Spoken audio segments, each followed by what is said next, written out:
Steve Bannon, a stalwart ally of former President Donald Trump, reported to a federal prison in Danbury, Connecticut, to begin a 4-month sentence for defying a congressional subpoena. This subpoena was part of the House investigation into the events of January 6, 2021. Bannon and his legal team had attempted every possible appeal path, including a last-ditch effort to the Supreme Court, which was ultimately rejected. Bannon's conviction stems from his refusal to respond to a subpoena from the now-defunct House Select Committee on the January 6 attack. His lawyers argued that he was adhering to advice regarding executive privilege claims made by Trump. However, the courts determined that this did not exempt him from compliance, affirming his contempt of Congress charges.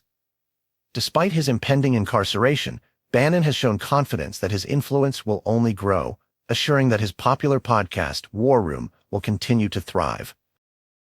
Before his entry into the prison, Bannon hosted the final 2 hours of his podcast just outside the prison facility. He viewed this as a bold act of defiance against the Justice Department, underscoring his belief in the righteousness of his actions. Bannon's high spirits reflect his deep conviction in conservative values and his commitment to Trump's vision for America.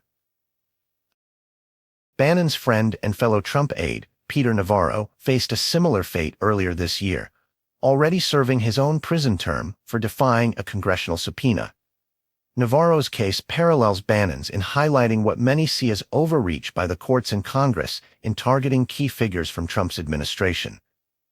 The liberal media, predictably, has exploited these imprisonments to cast a negative light on the former administration, conveniently ignoring the broader context of these individuals' commitment to their principles and duties. Interestingly, Bannon's resolve and persona demonstrate his dedication to conservative ideals, such as personal responsibility and fighting for what he believes is just. Even behind bars, he plans to continue his campaign and support for conservative causes.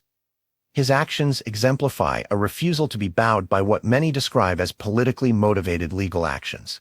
Through his podcast, he aims to maintain a firm presence in the political discourse, even from prison, further igniting the spirit of the populist movement. In sharp contrast, the liberal media continues to paint Bannon and other Trump aides as felons and lawbreakers, a narrative driven more by political bias than by the real contributions these individuals have made. This selective emphasis on legal battles deliberately overshadows their efforts to uphold conservative principles and serve the nation. Steve Bannon's case hence serves as a vivid example of standing up against government overreach and maintaining one's ground despite overwhelming opposition.